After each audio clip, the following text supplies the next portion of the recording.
What is going on, people? I got accepted to the Honaki Star Rail Beta, and I am super excited to show you all the gameplay, my progress, and guides to help with this game when it comes out. Keep in mind that this is a beta. Everything I'm about to say is subject to change, so let's start out with the beginning. You start out as Kefla, who not only dual-wield guns, but has amazing character design. Interestingly enough, she kind of looks and reminds me of Makima from Chainsaw Man, but to the point. So the point of this video is to have people prepared for when it comes out. The good news is this is the final beta, so a change would not be as significant. Furthermore, this is my first time playing the game, and I barely watched others play in the previous beta. So there can be information that I say that could be completely wrong. I apologize ahead of time, but feel free to inform me on the correct information so we can all enjoy playing the game. In the end, this is a single player game. There's no need to compete with each other. Friendly competition is fine. There's no need to get aggressive on someone who's a little higher level than you, and vice versa. This game was made by the same developer as Genshin Impact. We all will be at the same level at some point. So take your time, enjoy the content while it's still there. Well, without further ado, I want to discuss some points I found throughout the gameplay that I have played so far. So let's get it started.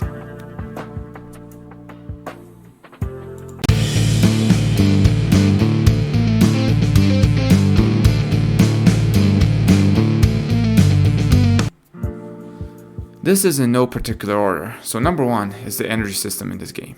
You can obtain the energy, which is called Trailblaze Power, after getting into the first world and finding the calyx, which is like the lane line in Genshin. It looks like a small black tree.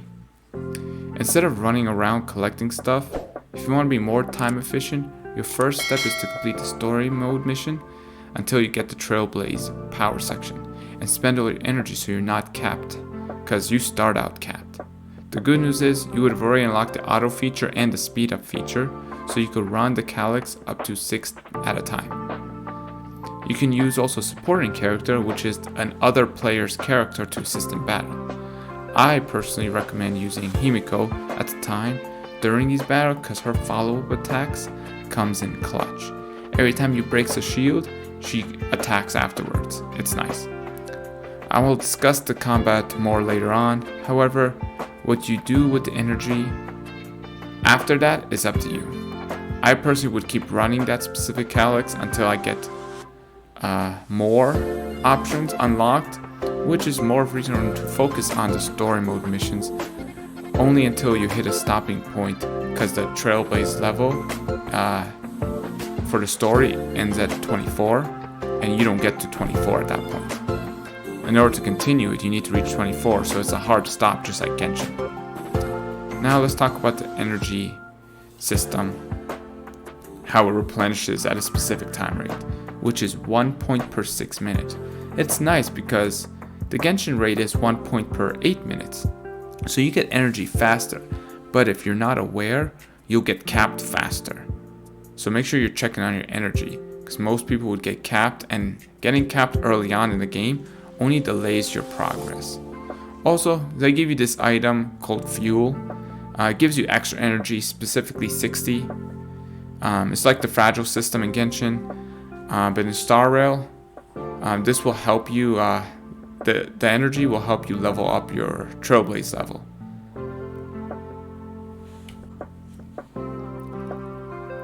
For the most part, there's going to be more details that I don't know about, but I'm just going to move on to the next point, which is the daily missions.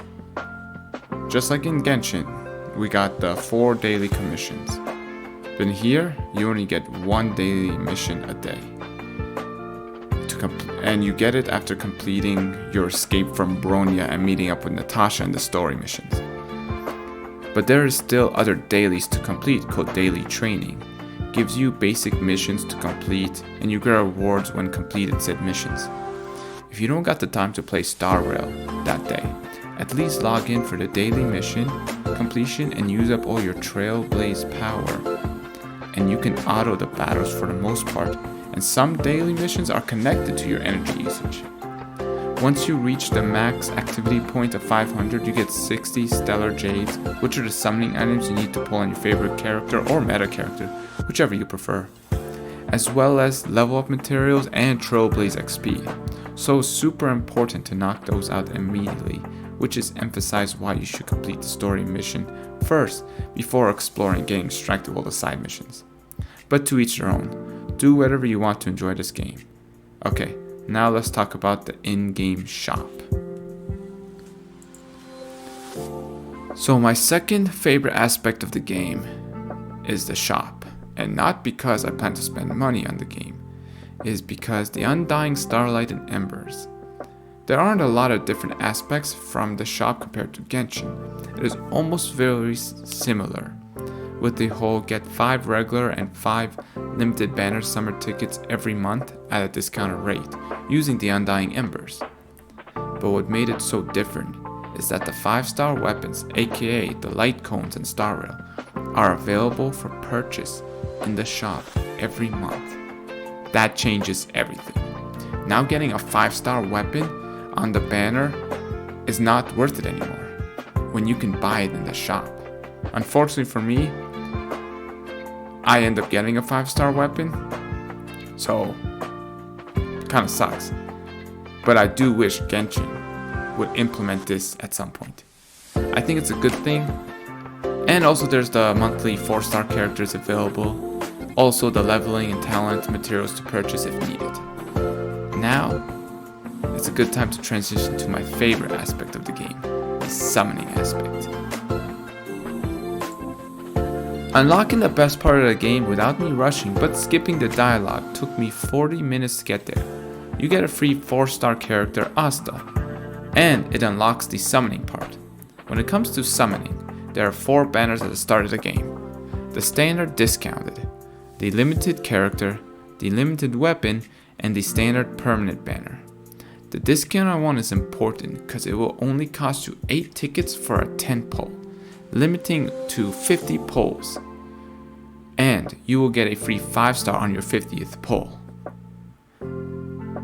But once you use all your tickets on that banner is gone completely and there's going to be only 3 banners left.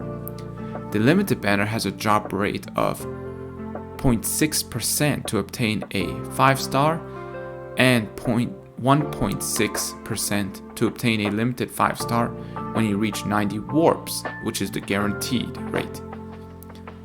1 pull is 160 stellar jades, and 10 pull is 1600 stellar jades. For the limited character banner, after 90 pulls you are guaranteed a 50-50 chance to get the character. But if you did not get the character after 90 pulls, you will if you go for another 90 pulls, you're guaranteed the limited character. So similar to how the Genshin system works for the summoning part. However, there's something vague about the boosted rates in the details. There's a portion that I'll pull up that I'll show on the screen saying for the first time you can obtain a 5-star. There's a 50-50 chance. Now this is all subject to change. However, it sounds like once you get the guaranteed character, you won't be getting 50-50 chance again. It says for the first time you obtain a 5-star character. I can't confirm this right now because no one can spend money on the game. However, it is something to look into. If anyone knows about it, comment down below after you subscribe and like the video, of course. So, as I said before, the limited character is similar to Genshin. 90 pulls, you get a 50-50. You don't miss the 50-50. After 90, you get guaranteed that character. So on and so forth. However, the limited banner is insane. For Genshin, it's 90 pulls, you get a 75% chance to get a character, and you'd have to do it 2 more times to be able to get the limited weapon. Here, it's you pull for the weapon banner for the first time. Once again, you have a 75% chance to get the limited banner, and if you miss it, the next one is guaranteed to be the limited banner, so you only need to do it twice, just like the character. So that's all for the summoning system, and I know once again, take this all with a grain of salt. this is all subject to change. It is not confirmed. Okay, now the combat system game is interesting, because this is a turn-based game with an exploration aspect. So I'd like to say that this game is very similar to Epic 7 and Genshin put together.